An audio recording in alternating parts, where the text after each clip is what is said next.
Welcome to Urban Dharma, the podcast, where suffering is optional.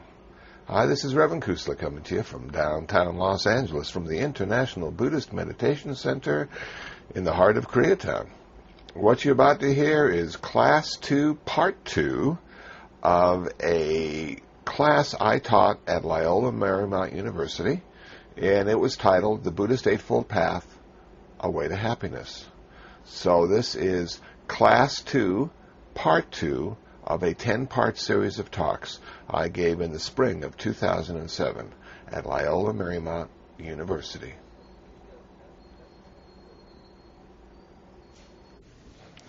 So now we come to the action part. The 4 parts of speech we've talked about. Now we come to what is right action or what is unskillful action. And unskillful action is taking a life, taking what is not given, and sexual misconduct. So, what's the problem with taking a life? Well, one of the major problems with taking a life is it's really hard to be born. Now, I don't know if you've ever thought about it this way, but in Buddhism, we feel that we've been reborn many, many times. And this is just one in a series of rebirths that we're going to experience.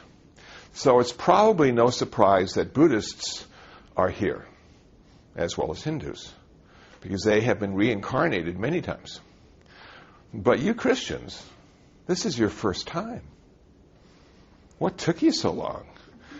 And now you only got 60, 70 years to get it right, and you're looking at eternity. You got a whole lot of work to do.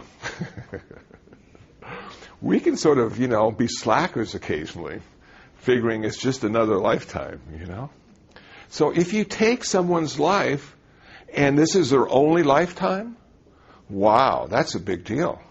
They may not have finished their work.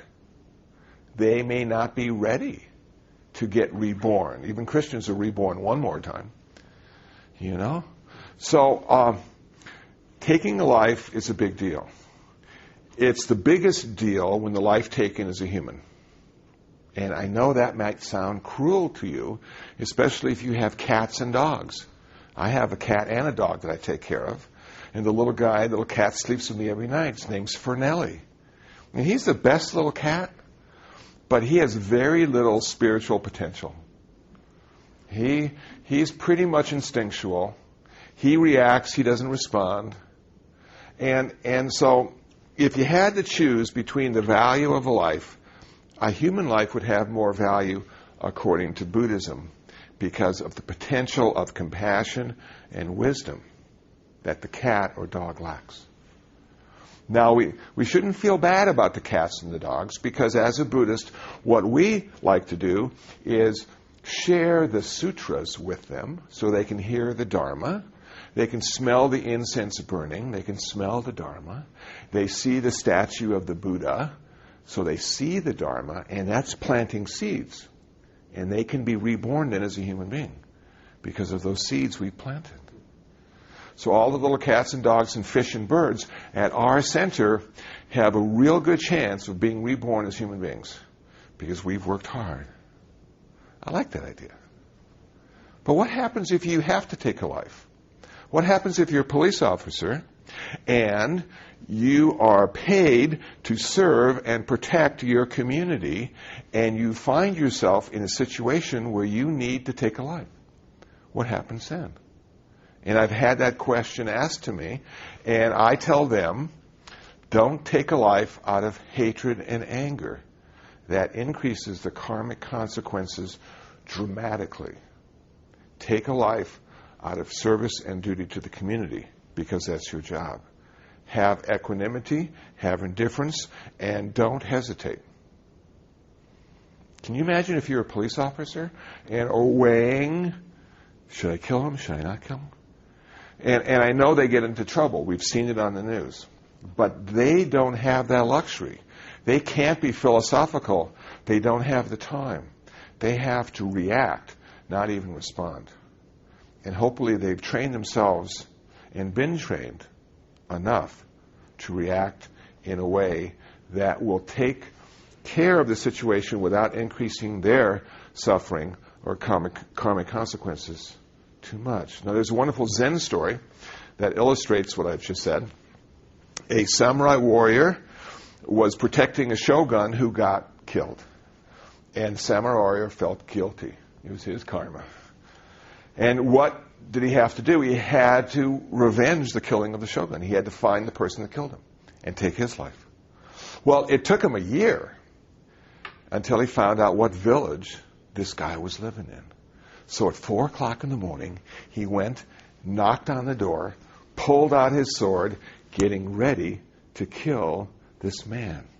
The door opened, he saw the man, and he had so much anger and hatred that he put the sword back in the sheath and left. Because the samurai couldn't kill out of hatred and anger, only duty. And he couldn't kill that man out of duty. Now, I think that's a wonderful example, because can we have equanimity about taking a life? Probably not. I would think if you're taking this class, you're not going to have equanimity about taking a life. That you know taking a life is wrong. And the first precept every Buddhist takes is not to take life. That's the first one. That's where it starts. And yet the irony is that we are taking life every moment of every day. We have to eat. Everything that's nutritious had a life. Now, I know if you're a vegetarian, you say, well, look at me. And I say, you just didn't hear the broccoli scream when you pulled it out of the ground. You know? That our life depends on the lives of others, whether they be animal or vegetable. You know, and so isn't it ironic that the very first precept is not to take life, and yet if we truly, truly didn't take life, we would die. So, can we take the least amount of life to sustain our life? Which is a great argument for being a vegetarian. Can you sustain yourself on the lowest life form possible? And a lot of people do. If you want to eat higher life forms, can you eat them and not kill them? Can you have somebody else kill them for you? Or, if you're a farmer, can you go out and kill that little sheep who just looks up at you with those big eyes with equanimity? You've even named it Dolly the sheep. And now you're going to eat Dolly the sheep. I couldn't be a farmer. If I was on a farm, I'd be a vegetarian. I couldn't kill those animals. Because I would name them, I would feed them, I'd walk them. I couldn't eat them. It would be just too real. But I'm an urban fellow, and I go to the grocery store, and I see, chuck steak. What the heck is a chuck steak? Or filet mignon? What is that? Did that ever walk the earth, filet mignon? Well, those euphemistic terms we use for parts of meat allow us to be deluded into thinking it's just tastes good with a little A1 sauce and maybe some mashed potatoes. Hey, that's great. I can't see the animal yet. That's why I still eat cheeseburgers. I can't see the animal. I just see the hamburger.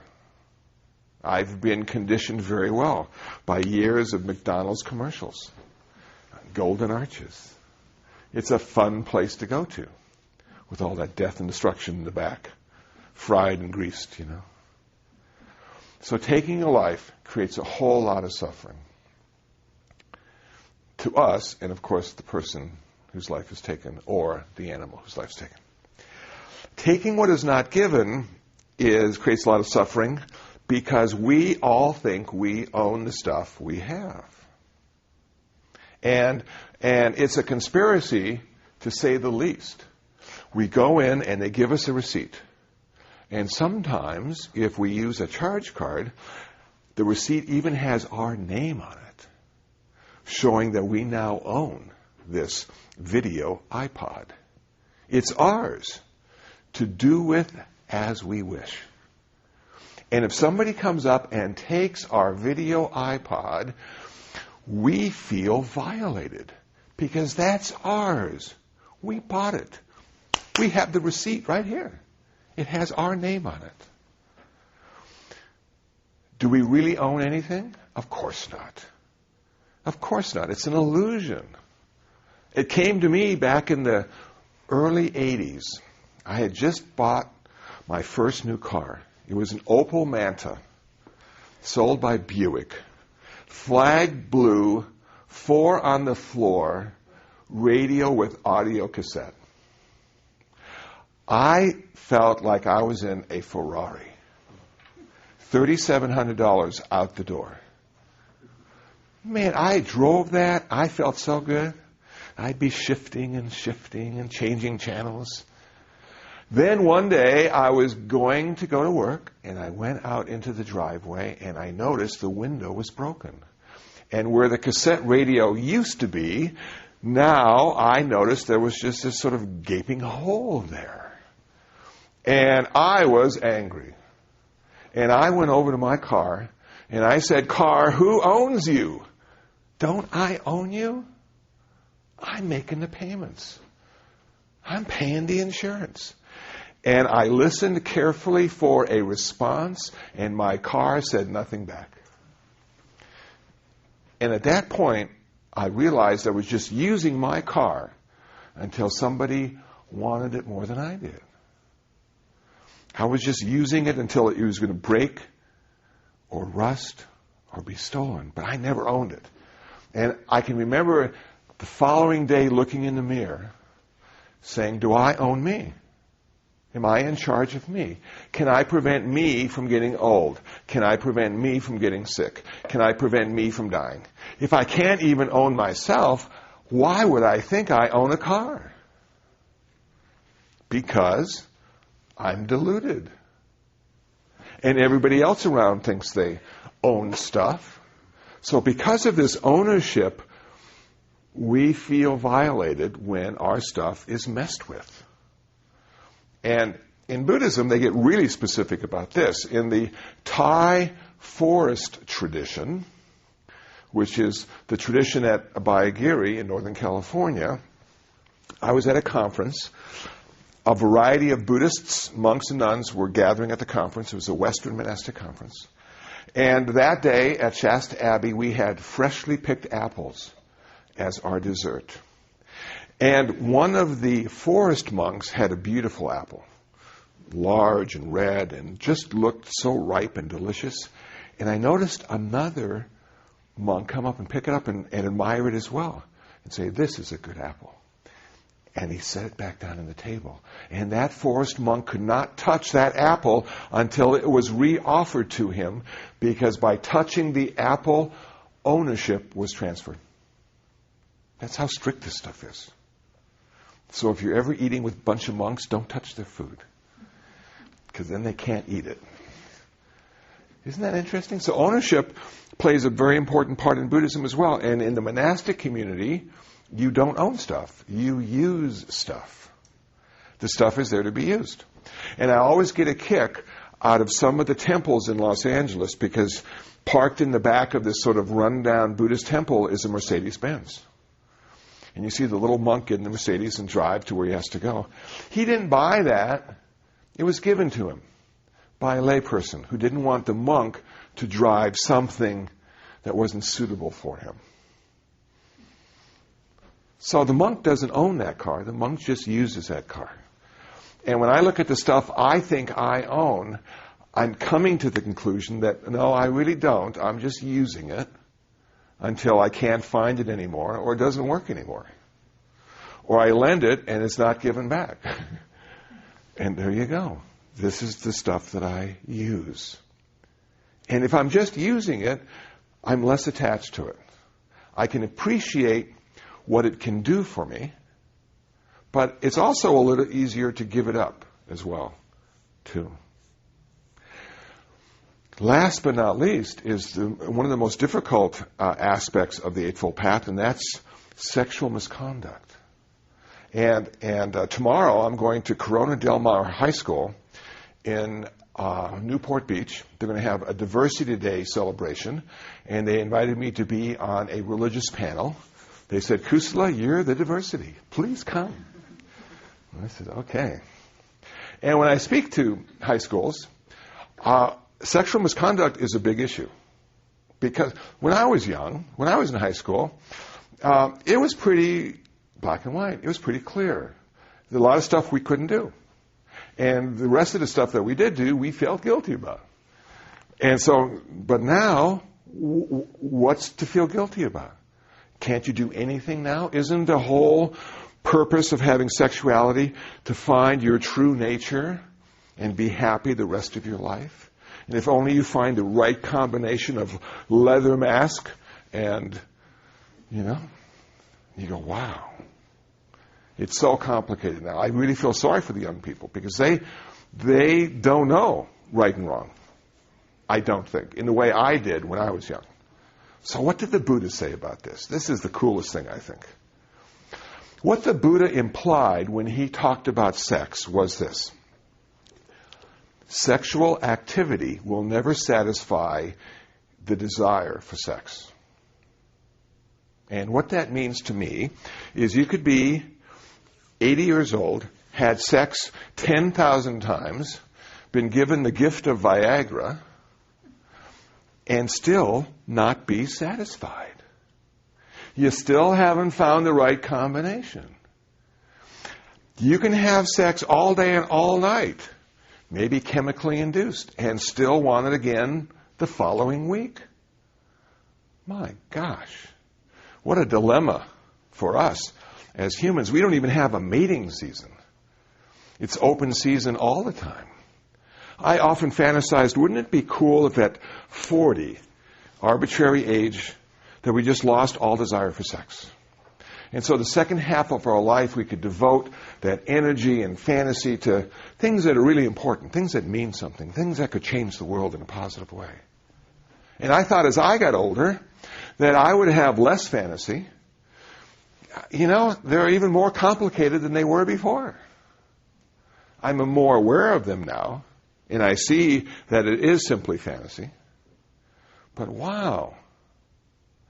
And you might think to yourself, well, maybe I'll just be celibate.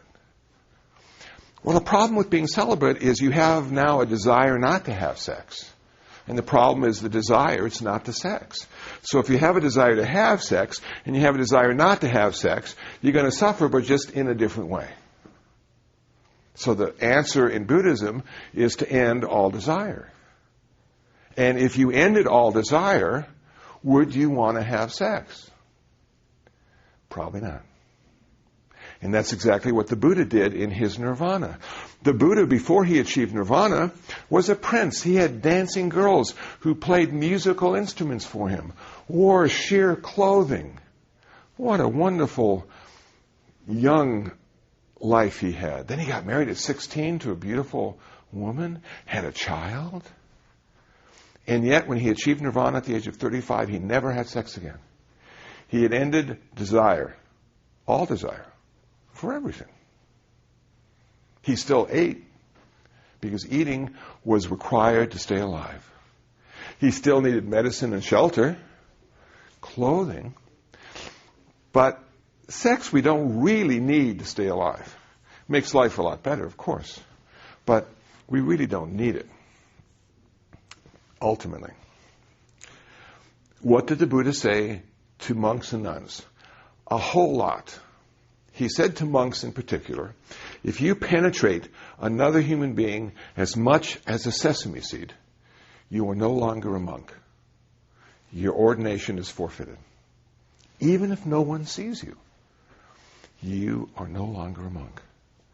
So it's one of our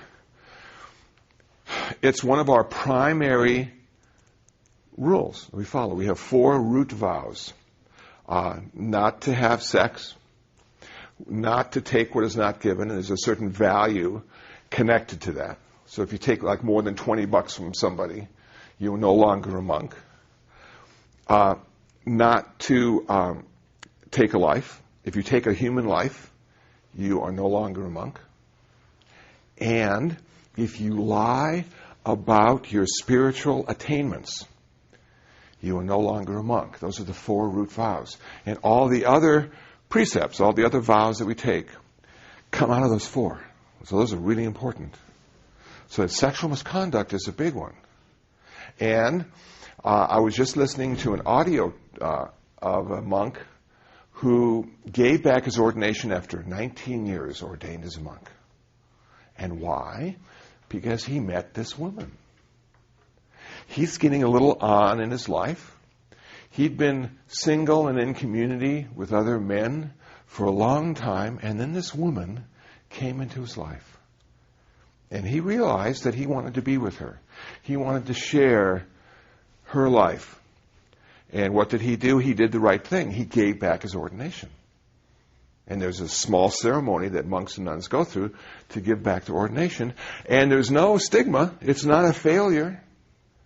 You were a monk, and you just decided not to be a monk any longer. In Thailand, oftentimes the boys are monks during school vacation for 3 months. Parents are really encouraging them, like going to camp, and you shave your head and get to wear the robes and learn it the monk way. And then when school starts, you go back to being a regular person. But you learn something about yourself every time you take ordination, every time you think of yourself as a monk or a nun.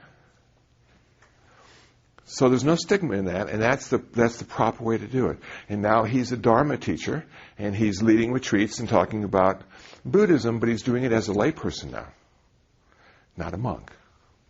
And he's happy. He became a monk early in life. He became a monk in his 20s. And I think in the West that might be a bit too young. I think in the West we might want to be a bit older and get that stuff out of the way, because I can't think of a better way to die than being a monk. Now that might sound really weird, but can you imagine having your whole Sangha around you, helping you die when it's time to go? Not having to go to a hospital and be looked at as a failure because none of the therapies or medications worked on you. And we lost another one. But being surrounded by other spiritual people, like-minded spiritual people, who realize you need to die so you can live again. No failure in that. It's just time for transition. And oftentimes, monks, when they get older, are more respected rather than less respected because of their life experiences, their history on this earth. And what other occupation are you going to get where they want you to work more as you get older rather than less? Now, if you're 50 and try to find a job, it's difficult because they've got all those 20-year-olds looking for work. You've got to pay off their student loans, And when you get 60 or 70, it's volunteer, But as a monastic, as a clergy, there's wisdom in age. There's wisdom in life experience that can be shared with others. So for me, I'm glad I sort of messed around and learned the lessons of life when I was young, and then in my 40s decided to become ordained. Because it's a bit easier, but I still have the desire not to have sex because there are moments when I want to have sex, and I realize it's not the sex that's the problem in Buddhism. Sexuality is fine and natural, and the reason we're all here. It's that desire for sex that creates all this suffering. All this suffering. And that's what goes away with nirvana. So we have not to kill. Yes? But isn't it sort of like a consciousness oxymoron? Because you're trying to achieve nirvana where there is no desire. In order to achieve nirvana, you need rebirth. In order to have rebirth, you need to procreate. So somewhere in there, is there procreation without desire for each other, which I find is antithetical, really, to the love-making and the passion between a man and a woman? Yeah. Because the beauty of it is that the life comes between passion, desire, love. Yeah. Yeah, I've often said people don't have kids, they have sex. And kids just come along. Sometimes they do, but sometimes... But I mean, do you see? So the rebirth, I see. You're not going to get to nirvana. I see. There's going to be no rebirth. Yeah, that's one of the things Catholics ask a lot, too. If everybody becomes a Catholic priest or a nun, Absolutely. Who's going to have the kids? Absolutely. Well, I don't think we have to worry about that. No. Because there's enough billboards in our world and enough websites on the internet to keep us sexually active for decades to come. It's rare that someone wants to go past that, transcend that. It's not something a normal person would want to do. And the irony of going past your sexuality is that you can be far more intimate with people you have relationships with. There's an honesty. There's no hidden agenda. And there's this coming together as humans. It's wonderful. You know, I'm much more intimate with women in my life than I've ever been before. And I never thought that would have happened. You know, and with men too. But men is a little different. You know, I was never sexually attracted to men. So men were always sort of buddies. So we're sort of still buddies. You know, that's good. But with women, it's changed a lot. And I find I have many more women in my life than I've ever had before. Who would have thought? You know? But I don't mean you per se, because I was just saying that. Yeah. No, I understand. From the Buddha's point of view, so then procreation was fine, but it was a desire for sex. Yeah. That the problem. Yeah. Therein lies. Therein lies the problem. So there's the rub. And yeah, and in an ideal way, we would all lose our desire for sex, and then no more human rebirth, and then we would all be in nirvana, and we would exist forever without ever being born. Well, it's not going to work that way for probably another 10 million years, because we're just so hardwired to mate, you know, and to be attracted, and to get delusional, you know. It's fascinating to see, especially because I'm at UCLA and I get to see the students, and they, you know, if they're having a relationship, you can just see they look at each other, and they're not seeing each other at all. Their eyes are real big, like cow eyes, and they're just sort of like seeing the ideal person in front of them. Love, lust. It's a wonderful elixir, you know. And then a few months down the line, the reality comes, you know, and now they're friends again. And then a couple more months, they're strangers. You know, and you go, wow, isn't that interesting how that all works? You know, and right now, I just heard on NPR that there were more women who are not in relationship than ever before. Now, isn't that interesting? You know, because back in the 50s when my folks were married, that was not the case. Everybody needed a man in their life. And at the time of the Buddha, it was almost a necessity for your survival to have a man in your life, a woman.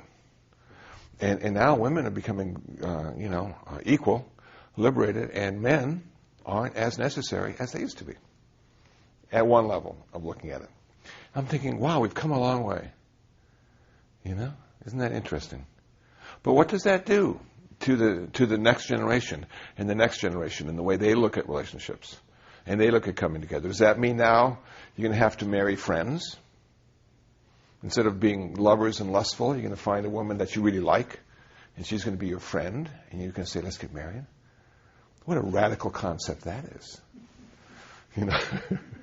And we'll share our life together, and I'll support you, and you'll support me, and I'll encourage you to succeed, and you'll encourage me to succeed. And what a radical concept that is. You know, so it keeps changing, and I think we're always going to have those strong desires when it comes to that. That's one of the more fundamental desires.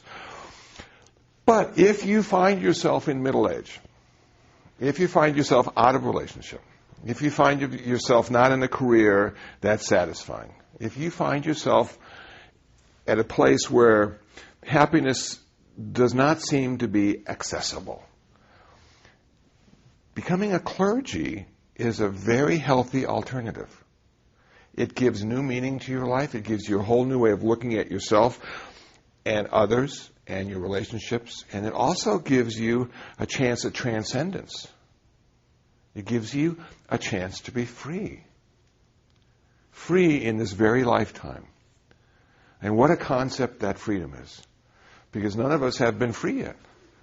You know, I have never had an original thought. It's a bummer. Every thought I've ever had was always based on other thoughts that others had, or experiences others had, or I had. And just that one original thought, uttering those words that have never been spoken before. Wow, wouldn't that be just so cool? But I'm not free yet. I can't get to that place of freedom yet to see the world for the first time. One of my favorite commercials a couple years ago was a cornflakes commercial. And it said, taste it again for the first time. And I'd like to taste my life again for the first time. And that only comes out of freedom. And this whole eightfold path, this whole practice, is designed to make me free. And everything along the way is conducive to freedom. And having monastic vows is one of the ways to be free. Wow, isn't that cool? So a lot of people feel sorry for me because I'm not in a sexual relationship. And there are moments in my life when I feel sorry for myself. But generally speaking, it really simplifies things. You know, I don't even need to pluck my eyebrows. Have you seen these guys that pluck their eyebrows now and they have little earrings and stuff? Metrosexual. And I'm thinking, gosh, why can't we just be guys and have gray hair and wrinkles and maybe not shave every day? And that's okay. Why do we have to look so pretty? And I don't have to. I can just be old and gray and wrinkly and all that kind of stuff. I do use deodorant because I don't want to offend anybody. But, there are a couple days when I don't, and my cats don't care, and the dog could care less how I smell. And it feels good to be authentic like that once in a while. And then I go into community, shopping or something, and I see all the stuff. And I see how hard it is to be cool and desirable.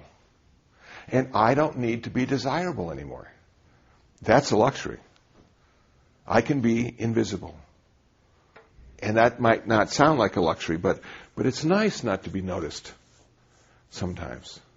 If you need to buy something, it's not very good because they never see you.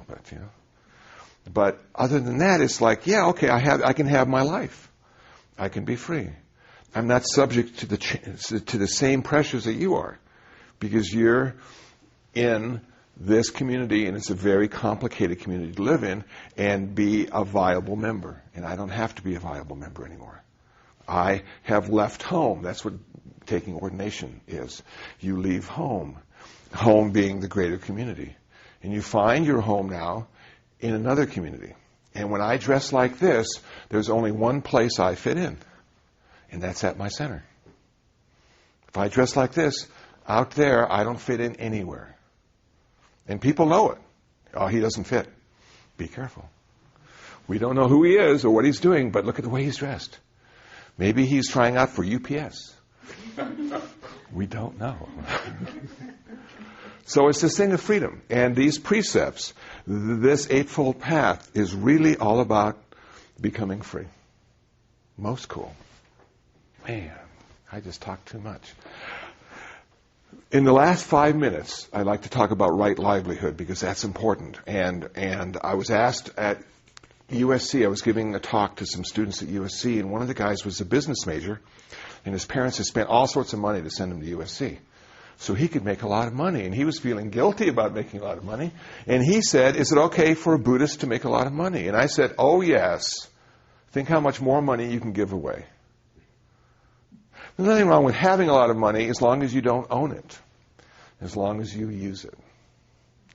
And so the Buddha explained, you spend a quarter, you save a quarter, you give a quarter away, that kind of stuff. And that's he even knew back then that people weren't very skillful with their money. But right livelihood for a Buddhist means trying to find an occupation that allows you to make a living that does not increase suffering. So what kind of work could you do that would allow you to live as well as you wanted to, but didn't increase the suffering of the community? And that's a challenge now. When I talk to the students at UCLA and all the different majors they have and the plans they have for the future and what direction they want to go in. And a lot of them, like scientists and biochemists and stuff like that, I'm thinking really cool. That's a great way to spend your time. And if you end up being, the old cliche, like a trash collector, well, that's good too, because that helps society. We need people to pick up the trash, because we have a lot of trash in this culture. We have too many things, and they're all wrapped nicely. What do you do with all those wrappings? Trash. So what can you do? What kind of work can you find that allows you to make a living and decrease suffering ultimately, rather than increasing suffering. Well, my line of work qualifies. With the kind of work I'm doing right now, perfect. Not for everybody, though. But, teacher, great. Sharing knowledge, making people better, encouraging them to be the best they can be in this life. Wonderful, you know. Lawyer, I don't know. Physician, good, yes, you know. So that's the first part of the Buddhist path. Those path factors, right speech, right action, and right livelihood. How do we live in the world? How can we be skillful? How can we reduce suffering? And that's where it starts. And next week we're going to start talking about meditation, which everybody wants to talk about. And two different kinds of meditation. Tranquility meditation and insight meditation. And we'll spend 2 weeks on that because that's a big topic. And we'll meditate too. Now, people want to meditate. I always feel it's so waste of time. We just sit here quietly with each other. But I'm beginning to change a little bit because there's something wonderful about sitting quietly together with other people. There's a certain energy that's shared and a certain community that's created when you sit quietly with each other, as you know. And so we'll do that for a couple of weeks. And then finally, the last week, we'll get into the wisdom aspects and maybe how to apply some of these path factors to our everyday life and make our lives that much better and those around us that much better too. So thank you for taking the time. Yes, please. Just an analogy that I heard one time on this subject of livelihood. The idea that we try to be like the bee and not the mosquito. That the bee goes to the flower and creates as it does its activity, whereas the mosquito goes to the animal or the human and creates pain. So whatever the job is, whatever the livelihood is, think, am I being a mosquito or am I being a bee? Am I creating good things or am I creating bad things? Yeah, I like that. Yeah, those mosquitoes are rascals. You know, yeah, cool. Good, thank you. Thank you. Have a good night. If you have anything else you want to talk about, we'll officially end now, so I stay in the time frame that I've been allotted. But I'd be glad to, if you have any questions or comments, I would be more than happy to.